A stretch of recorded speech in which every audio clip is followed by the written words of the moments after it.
Good afternoon, everyone. Let's begin this meeting. This meeting of the City of Clovis Charter Commission. We are officially called to order, and I'd like to ask, could we have a roll call, please, Ms. Reyes? Oh, I get Tom. Okay, who knows what'll happen? Mayor Morris, Here. Commissioner Rowley, Here. Commissioner Paula, Here. Heather Bender, George Jones, Here. Sister Yancey. Yes. Steve North, Here. Robert Sandoval, Gilbert Salguero, Here. Vincent Soul, Here. and Tom Martin. Here. See? Thank you, Make Ms. it for a roll Reyes. call. Appreciate that. Next is request for approval of minutes from our June 15th, 2021 meeting. So moved. Second. Motion to approve from Mr. Jones, Second. second from Commissioner Rowley. All those in favor signify by aye. Aye. Those opposed, same sign. And the motion is carried, and we've approved the minutes from the June 15th meeting. Next is discussion and action regarding amendments to the city charter. Commissioners, by way of a little bit of review and perhaps helping me get my legs under me for where we're at, as I looked at the notes from the last meeting, there was certainly the recall discussion, the section in the charter dealing with recall, and I think we'll have, I anticipate some discussion on that this evening. But before we get into that, we also talked about the term limits piece. And I think we all agreed that that if we could, we'd like to clean up the city charter in that case.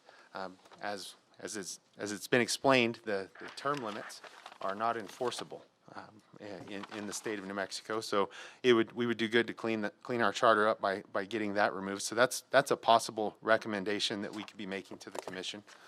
We also talked about cleaning up the inconsistent gender references where we have he in some cases and then he or she in some cases, and we talked about cleaning all those things up. However, that wouldn't be a recommendation to the commission. That's just typographical. Well, and Mr. Mayor, members of the committee, we have done a little bit of research, and some communities have taken it back out to their citizens to vote on making their charters gender neutral. And so we feel that maybe we should pose the question. Maybe we should. To ask our citizens to make our charter gender neutral. Okay, very good. Well, thanks for that, Mr. Howalt. Appreciate that.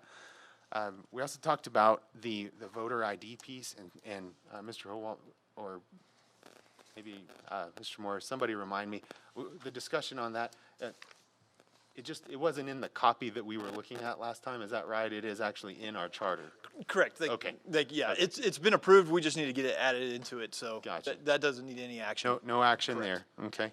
And then there was mention, I had a note here about cleaning up of dates, and I think it was just in different parts of the charter we referenced, I think it's the 1994 amendments to the charter, and maybe we didn't do that consistently or something like that. Was that Correct, right? yeah, so making sure that how the changes where they were noted on the charter itself, getting that cleaned up too. So that, we'll just work with Muni Code to get those straightened out as well. Very, very good. Thank you for that. Appreciate that.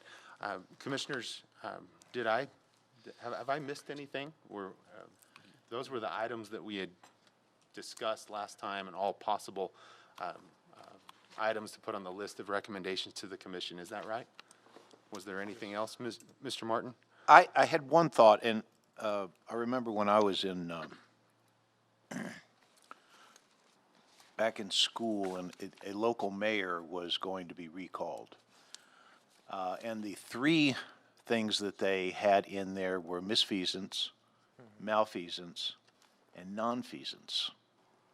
And I noticed that nonfeasance is there. Now, again, that was 50, 60 years ago, and so I don't know if nonfeasance is even anything that people talk about, but is that something that we should add in there, do you think? So misfeasance and malfeasance, I don't know if you have the Article 1, Section 25.1, the recall statutes in front of you. Those two terms are defined on the second page. I think malfeasance generally includes unlawful conduct, and then misfeasance is lawful conducts done for an improper purpose, both of which, in my opinion, include and only include conduct during the term of your office and within the scope of your duties as an elected official. That's my reading of both those definitions when taken in context of the rest of the state statute. I think if the commission wanted to include as grounds for recall conduct that happened outside of your scope of office, conduct, on your own personal time or away from office or on vacation, et cetera, then we would need to be more precise in our language and specifically put that in there. Okay, but in reference to the nonfeasance, just says you didn't do your job. Well, neither of those You terms. didn't do it bad, you didn't do it wrong, you just didn't do it. So none of those terms are in our charter currently. We don't have any recall criteria for espoused in our charter about, this is why you can be recalled or not. Those two terms are in the state recall statute and only in the state recall statute. So we would have to, we don't have anything in our charter at all that speaks to any of those three terms currently. Okay, So I guess, Commissioner Martin, to your point, is that something that we want to potentially include as well? Is yeah, and nonfeasance? again, that was 50, 60 years ago, and I know things change over that period of time, and maybe that's not relevant to what we're It's definitely not talking something that the about. state considered when they redid their recall act and the definitions that they put out. Yeah, And it just means the guy didn't do it, I mean, he just Right. wasn't there. No, and we were looking at a recall petition that was recently filed for an Otero County Commissioner. And as part of the grounds for that petition, they had actually attached the minutes from a number of meetings where he was not present. And as part of the grounds for their petition, it was an accusation that he was just not present, not participating, not performing the duties of his office. So that certainly could be added in and maybe a good idea to add that in. Okay. And then if I could ask something else, Sure. okay, I'm reading, and forgive me, there's a lot of papers in front of me, but it does say there's a violation of oath of office. Was that in the state, or is that something that somebody put in? State. Okay, That's in the state statute. okay, and I don't want to belabor this, and I hope I'm not taking it off in a direction you don't want to go. I was accused by some friends of mine of going off on a tangent occasionally. So, and if I'm going off on a tangent, please draw me back in. But in failure to violate, or in violation of the oath of office essentially says, and I think every state and city official says, we got to follow the laws, right? Okay. Let's just say I have a moral objection to jelly beans, okay? Don't ask me why. I don't have to have a reason. I just think jelly beans are immoral, okay? And somebody wants to come to our city and says, I want to put a jelly bean factory in. Kevin? I didn't like it when he was writing there. Okay, and so somebody wants to build a jelly bean factory, and I say, I don't want a jelly bean factory. I'm going to vote against it. You come up before the city commission, I'm a city commissioner, and I am going to vote against it. Okay? But nowhere in the statutes does it say that jelly beans are illegal. And I am voting only on my morals.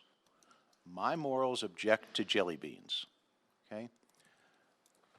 So, can a commissioner, a city commissioner, legally object, vote against a jelly bean factory if it's on moral grounds alone?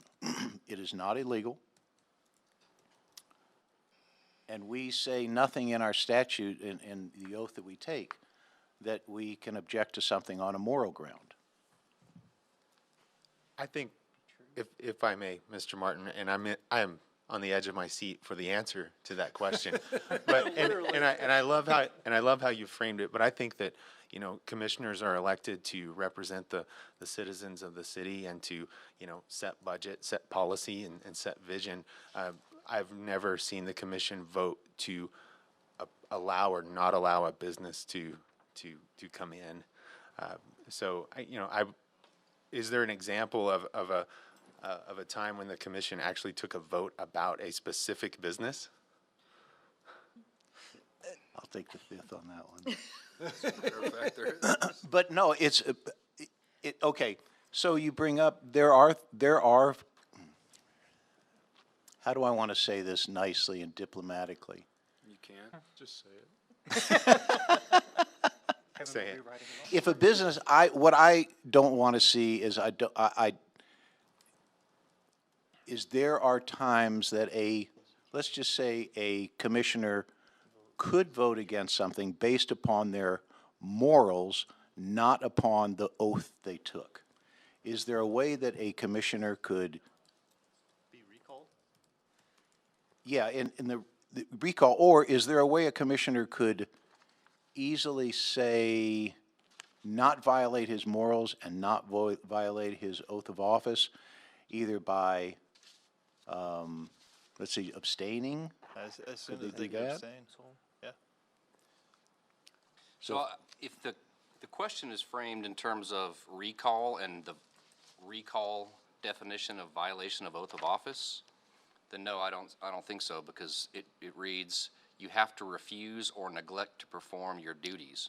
So maybe refusing to vote or refusing to show up to the meeting, possibly, but voting along your moral lines, I don't see how that's refusing to or neglecting to perform your duties. But if the state law says there's nothing wrong with jelly beans, and I say, I don't want a jelly bean factory because I think they're immoral. It doesn't. is your question, would that be a violation of oath of office sufficient for recall under state statute?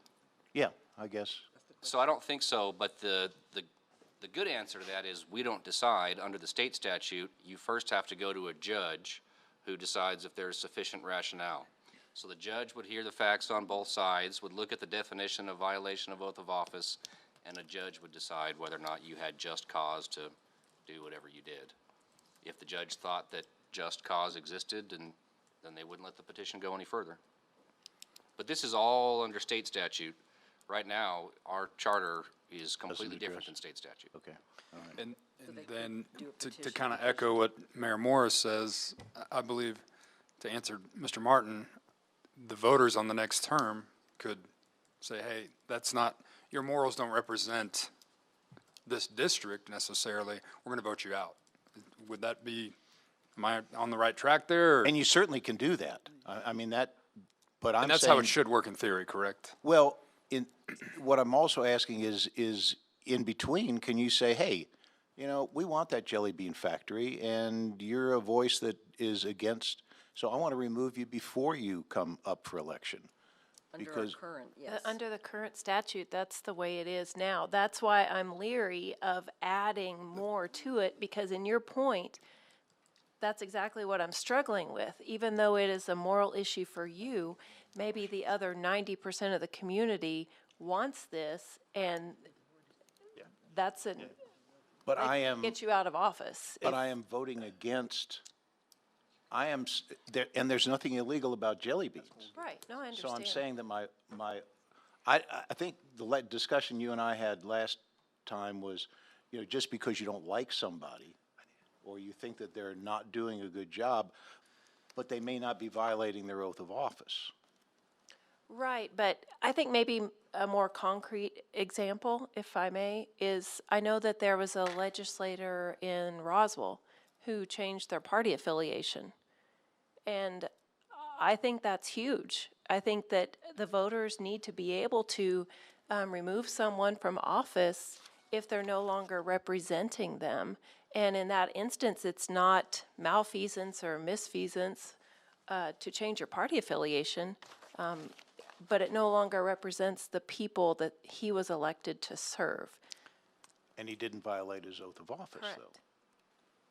Okay. Never mind, okay. And that was And that was a state representative, and we're a nonpartisan Yeah. I local understand. body. Your point is made, though. Mr. Howalt, you have raised Mr. your hand a Mayor, couple and times. before we get too deep into the recall discussion, you mentioned the, Sorry. that's okay. You mentioned the term limits.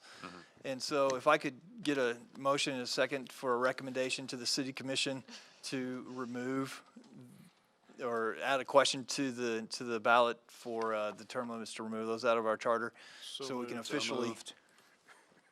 We have a, I'll second. okay. I think officially the motion to make a recommendation to remove the term limits came from Commissioner North, the second from Commissioner Jones. If we could have a roll call on that, please.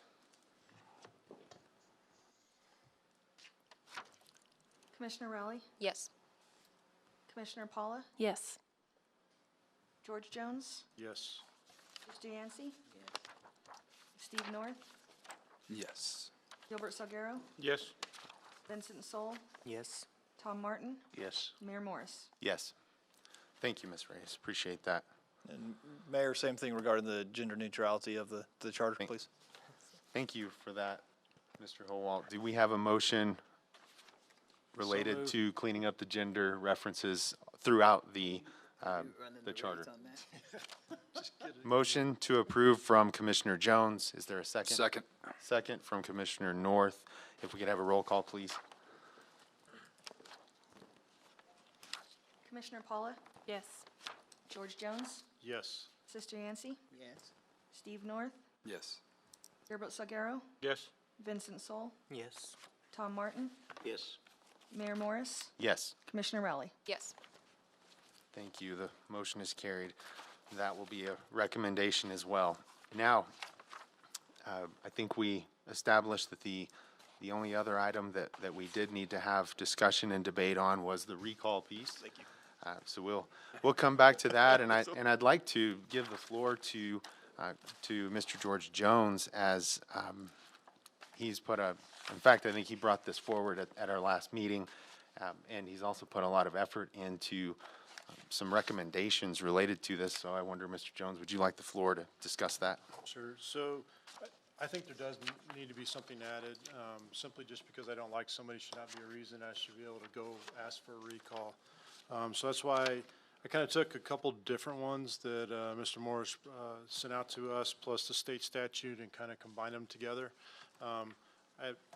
You're not going to hurt my feelings at all if we wicker this and whittle it down, whatever we need to do to make it right. But I think there needs to be something put in there to not only make it a better process, but also to protect our elected officials from, I just don't like that person, so I'm gonna go get 50 signatures and I can start a recall. And there's nobody that looks at it, right? So a judge doesn't have to look at that. All it has to do is meet the qualifications of the recall. What has to be on the recall is signed off by the clerk, and away they go, and now we go to recall. So I think it's a way to protect the elected officials as well. And how we word that and how we get that in there, I'm not sure what that's gonna look like at the end, but I think we need something. So like I said, I just combined a bunch of them together to try to get a good start. I didn't want us to try to develop this tonight. I wanted a good start so we could just make the changes if we so chose to do so. So, and that's, these are my thoughts. So, and then I know that Mr. Morris has reviewed it as well, and I'm sure there's some things that I got wrong and needs to be changed by the law, but this was just a good start. Well, thank you for that, Mr. Jones. Appreciate your time and effort in preparing that for us to discuss. I know that that initially, when I think about the ability for the citizens, for the voters to recall an elected official as an elected official, I don't want to make it more difficult.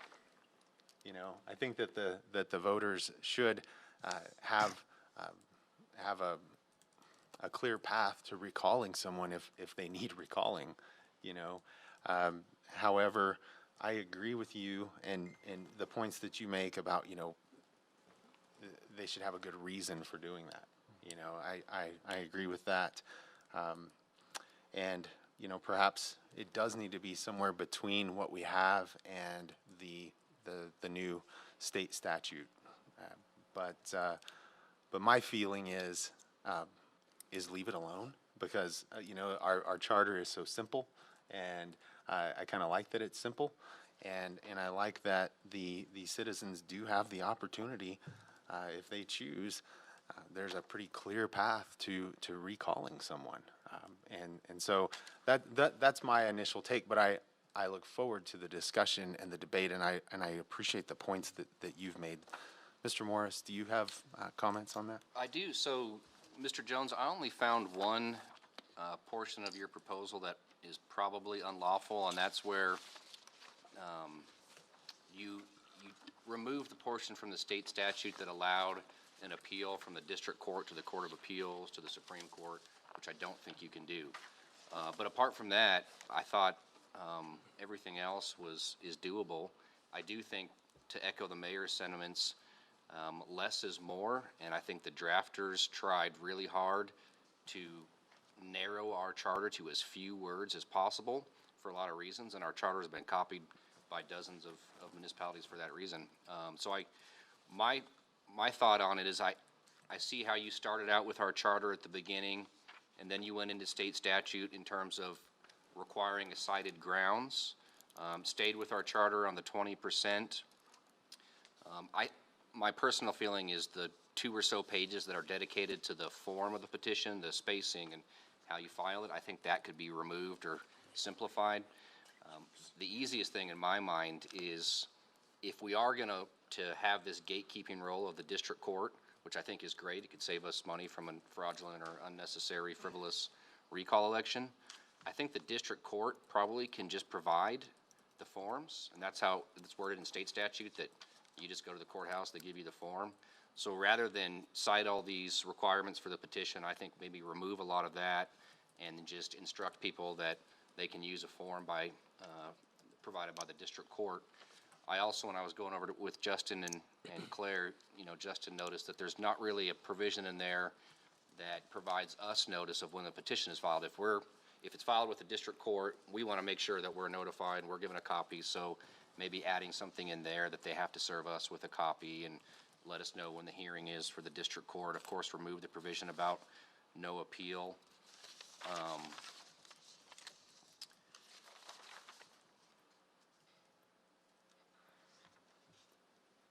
I think that was more or less it. There was some conflict that Ms. Burrows noticed between 60 days and 90 days, and or Ms. Melanson maybe having some That was continuity just, there. it should have been 60 days all the way Okay. through.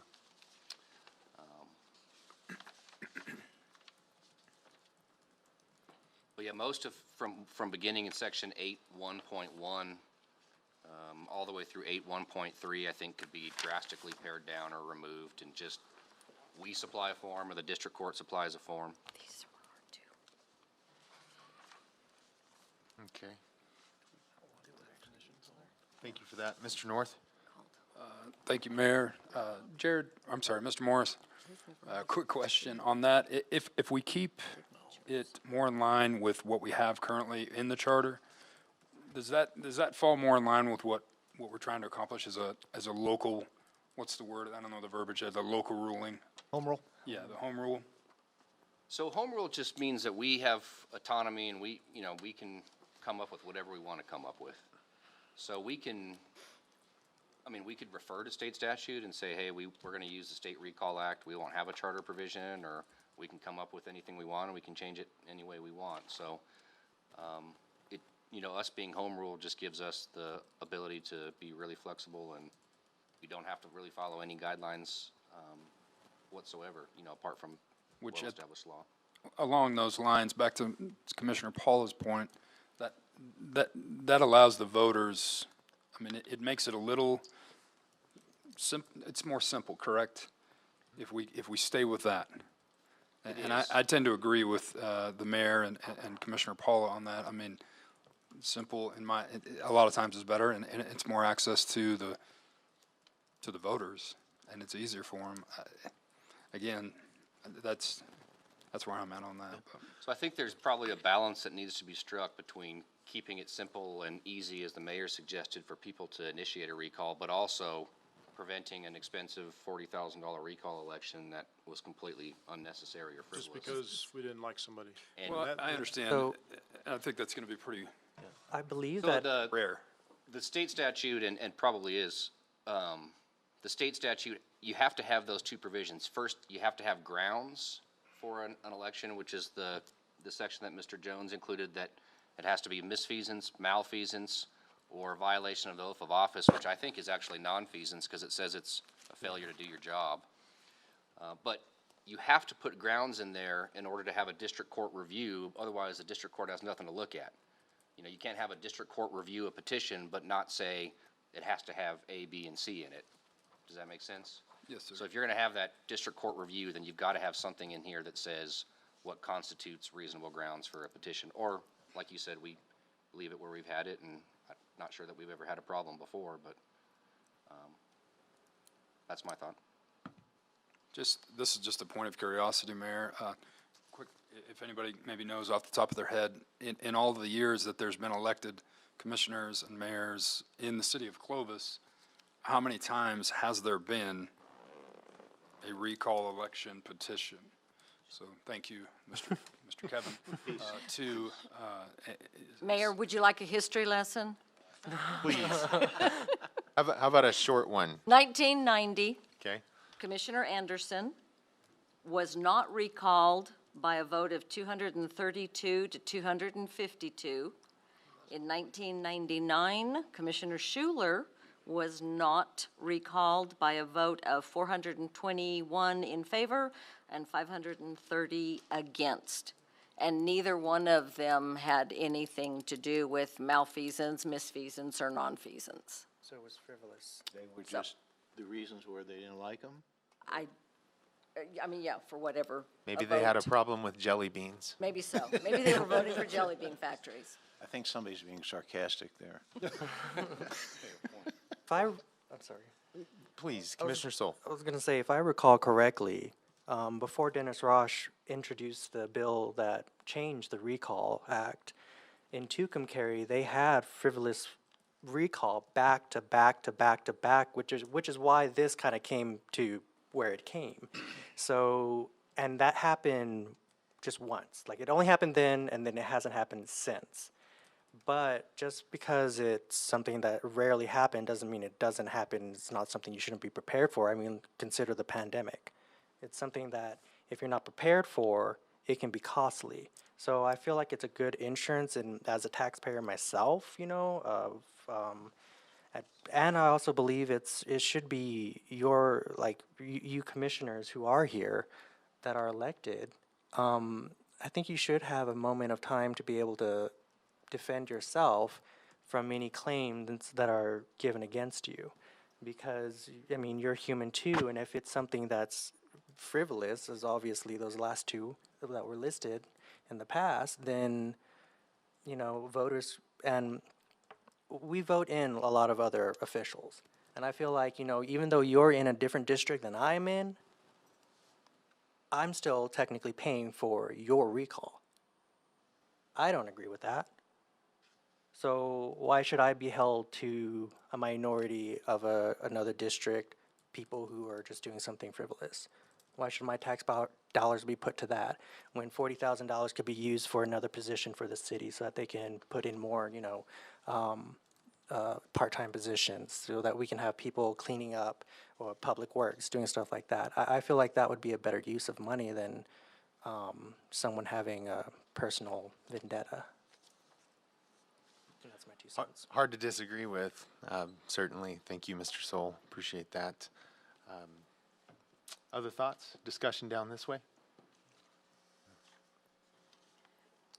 I see your point very much, Mr. Sol, and I'm really torn on the issue. I think, correct me if I'm wrong, Ms. Melanson, but we don't know that those two recalls were frivolous, or do we, back in the day? Just on your opinion, if you want to give your opinion. I was not as involved in elections for Mr. Anderson, so I can't say. Mr. Schuler, I know, had to do with a vote on a A certain project. issue. His was tied to a vote. Okay.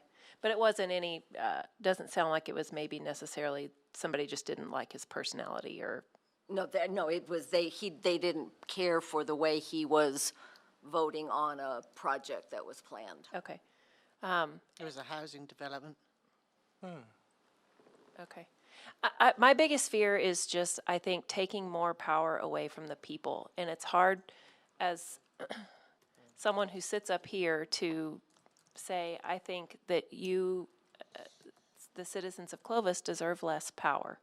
And that's, I guess, the kind of where it all boils down for me. And So if I can. Appreciate that. Yes, Mr. Soul. I get that because I too don't want anything taken away from me. Because if I think a commissioner has done wrong by me, I'm going to say, well, I want to petition you out. Petition anything. That's our right too, as U.S. citizens. We have a right to petition, correct? So, but I also believe that it's the government's place to protect the citizens as well. So, protect investments, make smart decisions. That's why I voted for some people who are now in office, because I thought that they would do a good job. If I don't think they're doing a good job by re-election, I'll make that choice. And that's kind of the beast when it comes to even, federal and state level in most cases. So what I would like to say is two things. So the charter, if I'm not mistaken, says greater than 20%, correct? So it's does. not 20%, it's greater than. That's an inequality equation, right? So, or an expression. So that means that you actually have to have greater than 20%. So I was talking to a trustee for CCC who had a turnout in their district of 80 people. So they would need technically 17 people in order to do a recall.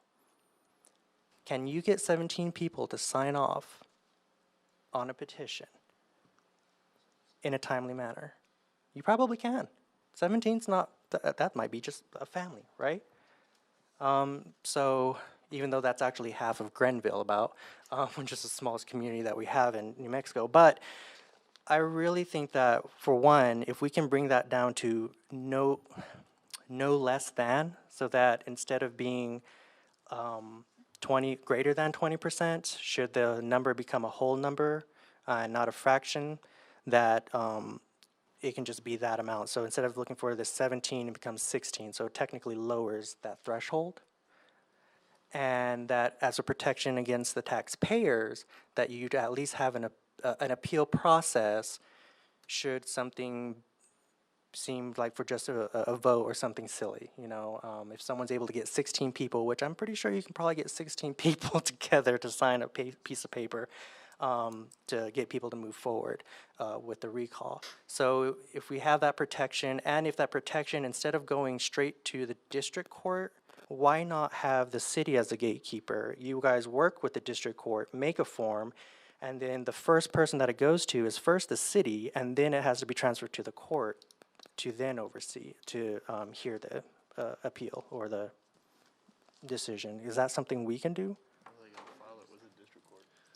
So, a couple of things. So the district court hearing actually, in one thing I forgot to mention on Mr. Jones's proposal, I think it got it a little backwards. The district court hearing occurs first, before any signatures are obtained.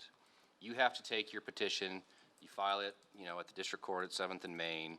They assign a judge to it, and then the judge hears evidence from their elected official and the petitioner or petitioners, however many people sign it. And then if the judge decides he can go forward, that's the point when you obtain the signatures and go forward. So that decision by the judge is appealable, but there's no appeal after the fact. There's no, hey, after the recall petition has already been signed and it goes to the voters, then you get an appeal. Or after it's been signed, but before it goes to election, the appeal has to occur, and the only way I can envision this happening in the way state statute contemplates it, at the initial level at the district court decision, because it's impossible to do it after the election. So why don't we can change that process though, because it sounds, as a voter, I wouldn't want to go to the court first. I'd want to gather signatures, and then if I meet that threshold, file everything saying this is why I want them, this is why they should be recalled. Yeah, and but I then think, to I the think the court. intent of the legislature was to make sure there was a valid reason for asking for a recall prior to going out and collecting signatures. And so that's why it went to the district court first.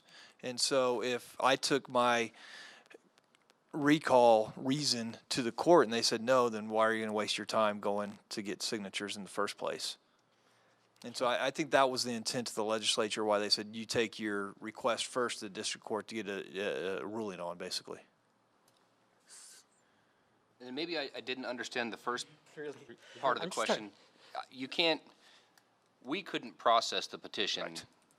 That would be problematic. So it would have to go either the way we have it now to the county clerk or to the district court, but we wouldn't be able to process the petition and make a decision whether it's sufficient or not, or I think that would be a conflict and probably not. Well, I was thinking of some ways so that, like, because you said so that you guys can be notified, and I was just thinking if you guys get the filing first and then have to give it to the court in some way, then you guys would have you by default of the process, there'd be no way of screwing up, like someone at the district court trying to email you a form and it just goes to your spam and you never knew about it, and then all of a sudden you're like, oh, there's a hearing, I didn't know. My thought would be to put the onus on the petitioner. Okay. That they have to serve us. In order for your petition to be valid, you got to give us notice, give us a copy at the time that you give it to the district court. Okay, all right. So just kind of a follow-up to Commissioner Sol's question, Mr. Morris, you were talking about that the decision would be made by the district court and then a possible appeal after that decision. And that decision by the district court and that appeal would be decided on or based upon the cited grounds, right? I mean, there would have to be cited grounds to take to court. Right. So, I mean, those two things go together. If we're going to add one, we have to. Correct. We have to add the other. What I was trying to say. Okay. Mr. North, you had a question a few moments ago. Do you still have that question? No, I'm good. Thank you, Mayor. Okay. All right. Very good.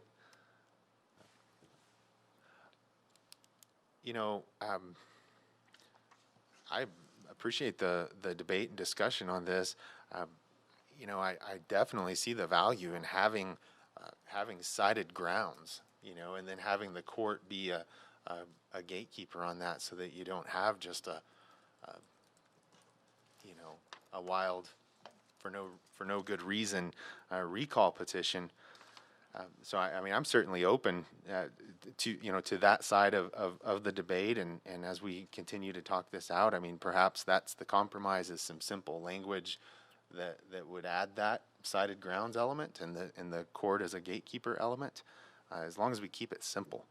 And again, as someone that's new to serving as an elected official, I still very much look at this and feel about this like the citizens do, like my friends and neighbors do, and it's a perfect world we have here, where someone says, hey, I'm willing to do it, I'm willing to serve, and the voters say okay, and they put you in, but they can take you out. And that's it. It's a pure and simple scenario that we have, and I hate to complicate that. That's where my heart is, but my head is with you on the argument that there should be cited grounds, and that we should perhaps have the district court involved as a gatekeeper to keep frivolous petitions from coming forward. And Mayor, if I may Yes. make a comment that may help. So the process sounds like it takes a long time. You have to file a petition, and then a judge has to set a hearing, and then you can appeal. But it's actually quick, as Mr. Jones put in his proposal, which mirrors state statute. The district court has to have a hearing within 14 days. So that's in state statute, and that's very quick, after the petition is submitted to them. And then there is no timeline for appeal, but I know that these types of appeals are given priority. And the Otero County Commissioner that I mentioned earlier in the meeting, he already appealed the district court decision. The Supreme Court's already come back and affirmed that appeal right away. So I know that they don't just let it languish. I mean, the whole process, even though it sounds time-consuming, will happen pretty quickly. Yeah, I appreciate that explanation. Yes, Commissioner Paula. If I may, maybe a middle ground that we could discuss would be increasing the percentage of signatures that are needed.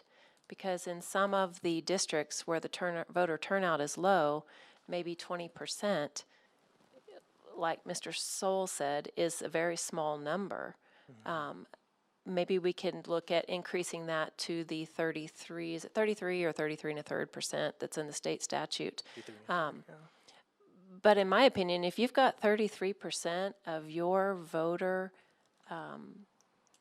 in your district, the people that voted for you, that think maybe you're not doing a good job, then I think maybe you need to be looked at. You're probably skating on some thin ice at that point.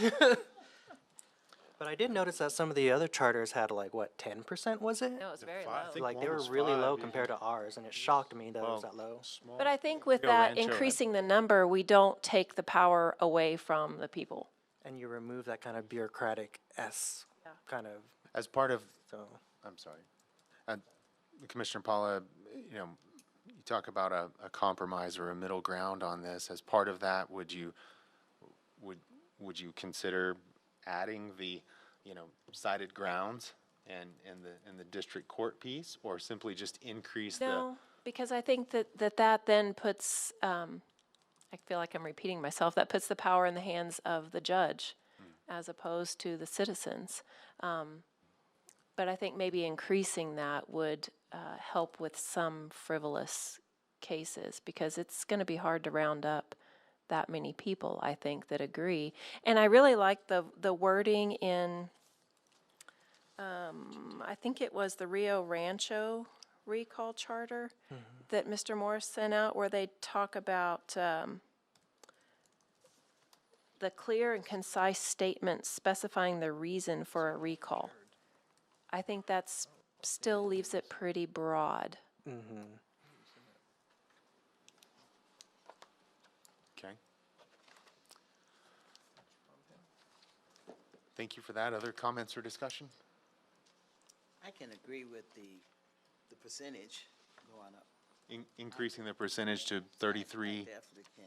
I don't know about the 33 and the third, but. That's for Mr. Morris. But I could, Currently yeah, says. that's what it says in the state, but That's, we can say what we want. You're so. right. That's what I understood. 33 and a third is just 1/3 straight across, so. But, Okay. I said 33 and a third is just 1/3 straight across, but, so we would say increase the percentage to some number and then also just have them state a reason. Correct, and I don't think, correct me if I'm wrong, Mr. Morris, but we cannot exceed the state statute, so we can't say 40%. There's some question as to that. I would feel safer not exceeding the 33 and a third, Yeah, I wouldn't do that. but we may be able to. I think a third is quite a bit. Yeah. Yeah, that's quite a bit. Said if we went and increased it above that, then the person shouldn't be involved. And Mayor, to Commissioner Paula's comment, the 2 recalls that were done, the question posed to the ballot was simply, shall Commissioner X be recalled? Are you for or against it? And that was just the simple, there was no, It's a total vote. The clear and concise there was no a statement. clear and concise statement, no. I like that because I think it requires the petitioner to justify their actions. And I think it's easy for people to just pass out a form and say, here, will you sign this? We want to recall Mr. Soul. But it's harder for a petitioner to say, I would like to recall Mr. Soul because of X, Y, and Z. Would you sign this? Yeah. So I think that maybe sets the bar a little higher, but then it still allows for, a little more leeway for the citizens.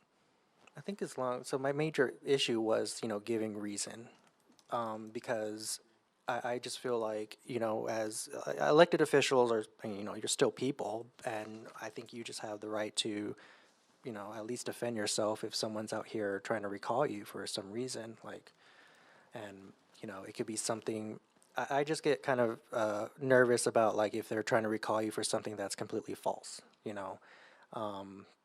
that would be kind of upsetting to me as, you know, a person and as a voter. Like, why be recalled for something like that? But, you know, it's not like this is going to happen in the next 50 years. Hopefully not. I'm going to knock on wood right now. But the possibility is there, and I'm just one of those people that I don't like to take a risk like that unless the pros and the cons are kind of weighed. And so I just remember what happened at Tucumcari, and I'm like, I don't want that to ever happen to us because that was quite a waste of money for them.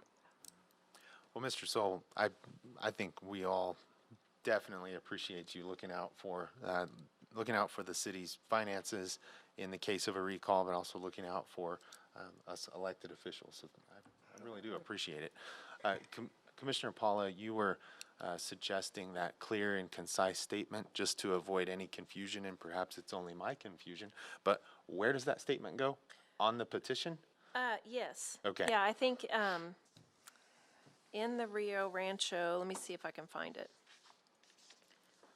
So then we would have a form. Yeah, and it was just on the form that they received from, you know, where that Mr. Morris was talking about, where it lists the signature, you know, your name, your address. But then at the top, you had to, the petition heading contains a clear and concise statement specifying the reason for the recall. I really liked that language. I do too. Mr. Jones, thoughts on this as we've picked on your. Yeah, so I'm good with that as long as we have a reason, you know, not just go get it, you know, 20% of our voters, whoever voted and getting that number. As long as we have a stated reason, that's my biggest concern from the get-go. I still like the language a little bit better in the state, but I'm willing to compromise down to as long as we update the language. I do have a question though. If we leave it currently the way it is, and we just make those minor changes of the percentage, and then we change the verbiage, is it still filed with the city clerk, or is it filed with the district clerk? Give me 1 second, let me, Because in our current, it says city clerk. city clerk. So is that where it is filed, or is it filed with the district clerk? It would be filed with the city clerk. Okay. And so, and just to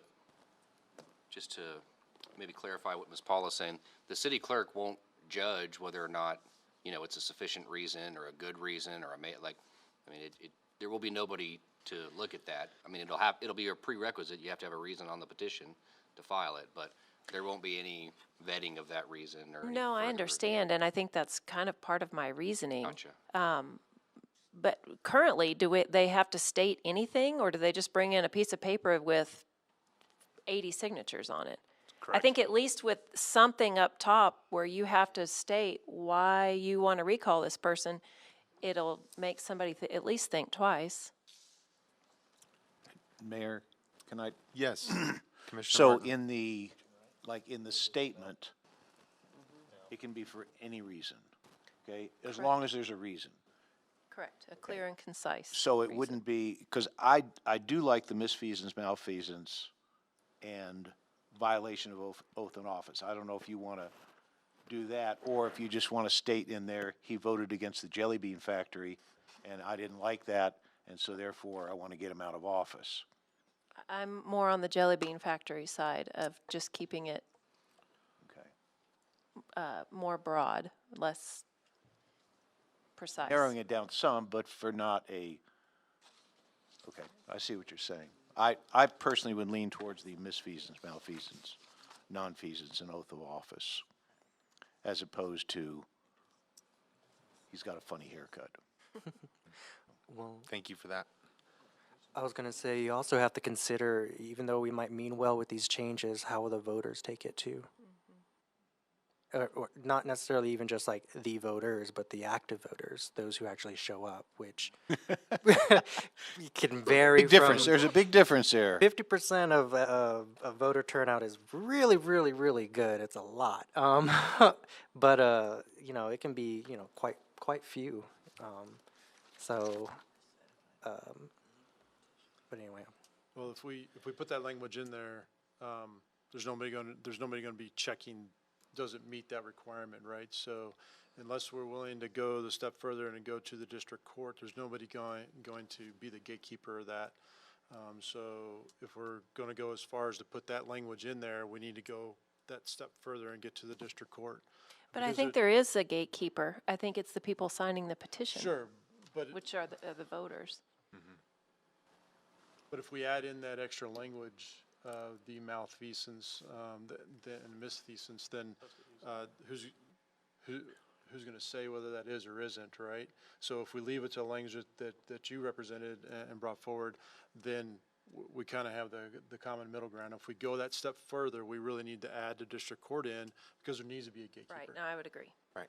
If we cite grounds, then we have to have Yeah, the we've district got- court piece. Because there'd be nobody to have that say-so on whether it's gonna be, yes, it meets this or it doesn't meet that. Okay. But in Commissioner Paula's suggestion, the At least it's the a voter stated reason. decides. At The least voter it's a decides stated if that's a good enough reason to put their name on the petition. Right, Correct. right. Mr. Morris or Mr. Howalt, you're leaning forward like you want to say something, please. Go ahead. No, I was also, the only other thing that I'd point out is that with the election law changes, that if we have to have a special election, for the recall election, all special elections, and please, Leanne, correct me if I'm wrong, have to be, they're per mail-in No. ballots now, correct? I don't believe that on apply to a special? on a name one. Okay. But it would be run by the county clerk, It'd be run by the county, but it wouldn't be mail-in, correct? okay? Even though it's out of cycle, Right, it'd be, okay. right. So all special elections are handled by the county clerk. And then we just pay, Correct, but is it a mail-in? I don't believe so. Ms. Melanson, isn't there a separate statute that says all recall elections or have to be handled by the county clerk? Yes, We see that, okay. yeah. Okay. Okay. So, Mr. Morris, how would we be, how would it, how does it settle with you, as from a legal standpoint, if we were to make the changes or suggest the changes that we've been discussing in the last few minutes, where we would have a clearly stated reason on the petition form and increase the percentage of voters that would have to sign that petition? Do you see any issues with that? No, none whatsoever. I believe it was Ms. Yancey's point, I'm not certain we can go above the 33 1/3. We might be able to. I haven't really looked into it. I think we probably can, but as long as we're going to stay below that 33 1/3, there's no legal issues with what we're proposing. I would assume that it would be best to put it in section 8(1)(b) that has the requirements of the petition. There's two subsections in there now. So we'd either make it number 3 or we'd make it number 1, and it would read that a petition shall have, and then a clear and concise statement, et cetera. Okay. For the purpose, we don't have to put this in there, but for Ms. Paula's stated purpose of people need to know what they're signing and what the recall is all about. Right, okay, thank you for that. So, as we discuss all of this, are we getting to the place where we feel comfortable, does someone feel comfortable making that motion? Yeah, Or I'll are make the we not- motion. I'll make the motion that we go to the 33 1/3%, and we add the language that's similar to what Rio Rancho has in their charter. Okay, and that language it's a clear and concise statement Yes, as it's to the the reason. petition heading contains a clear and concise statement specifying the reason for the recall. Okay, I'll so, second that. okay, so the motion is to add a third section under 8(1)(b) to include a clear and concise statement as to the reason for the recall on the recall petition form. And then we're also going to go into the existing sections and increase it from a number more than 20% of the voters who voted in the previous regular municipal election in that district or at large to 33 1/3% of the voters that voted in the most recent election. We have a motion from Commissioner George Jones and a second from Commissioner Vincent Soul.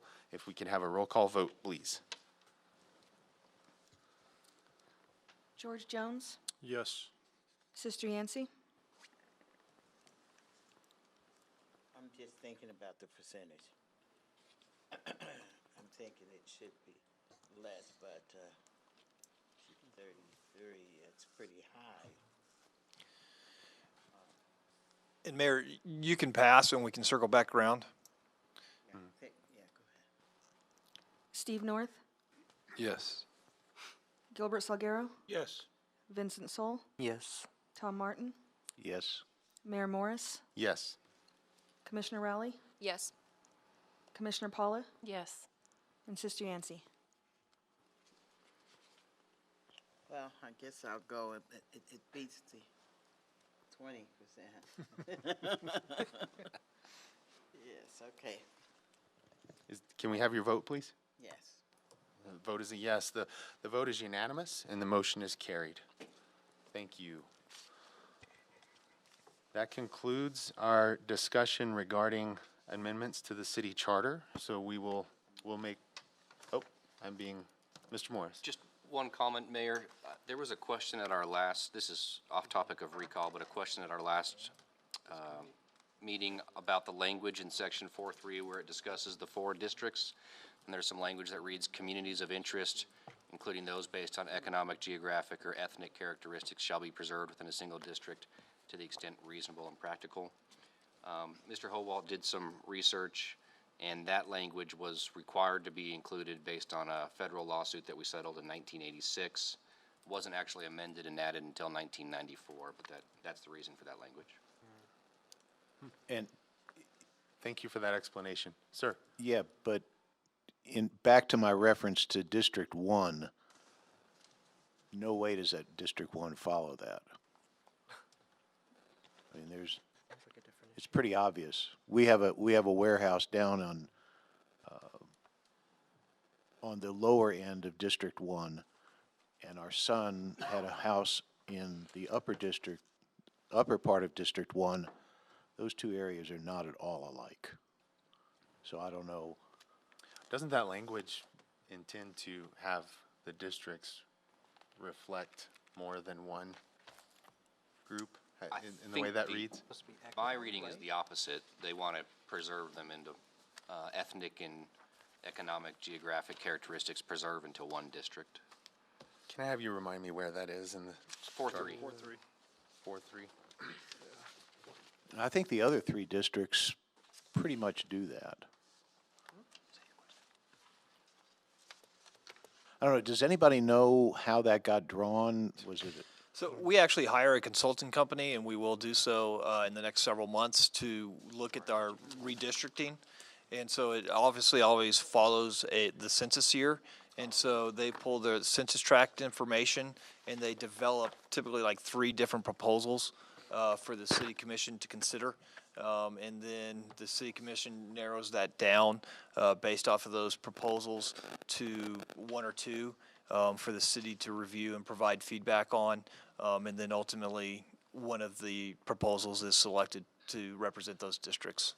But the company, the consultant, does it based off of the census information for each one of the tracks. Okay.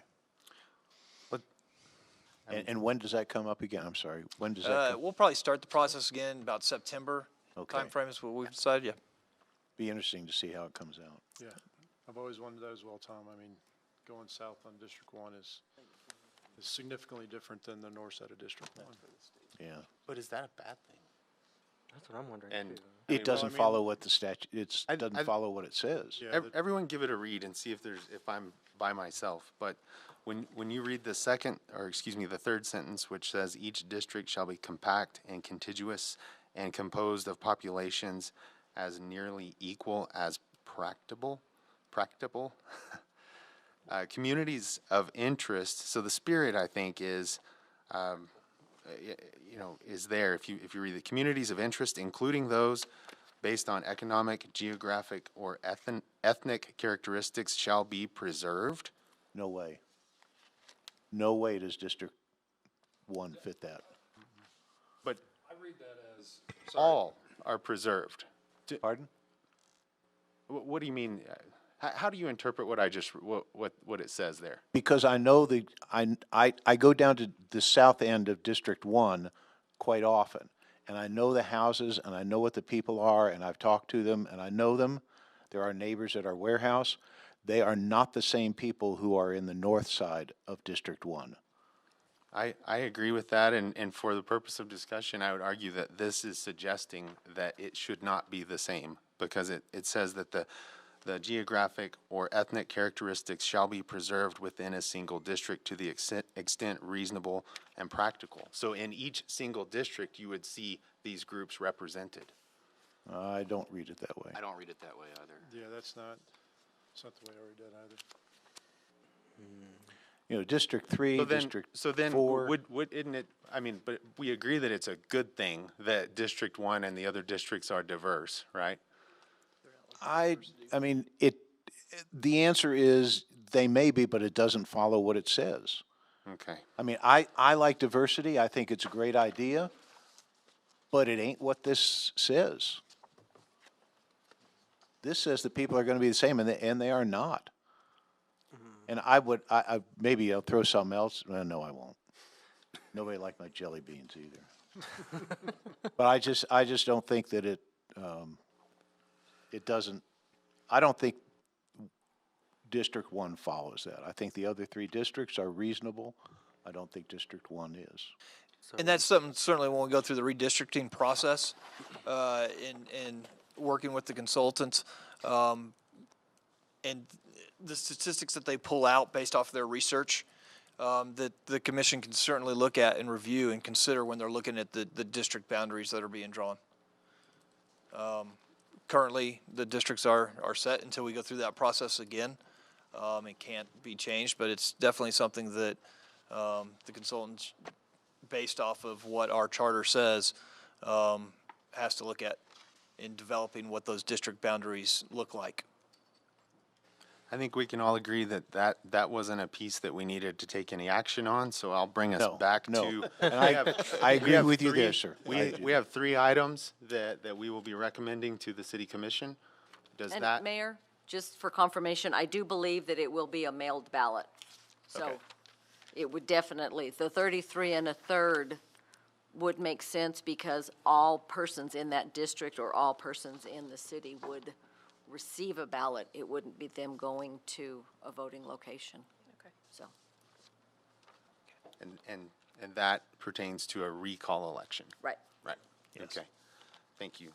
So we have the 3 items that we will be sending to the city commission as recommendations. Was there anything else on our recommendations? Have we completed that business? I think this Okay. completes the process. That's all been brought up. Yes, sir. Very good. All right. Commissioners, for the good of the order, is there anything else?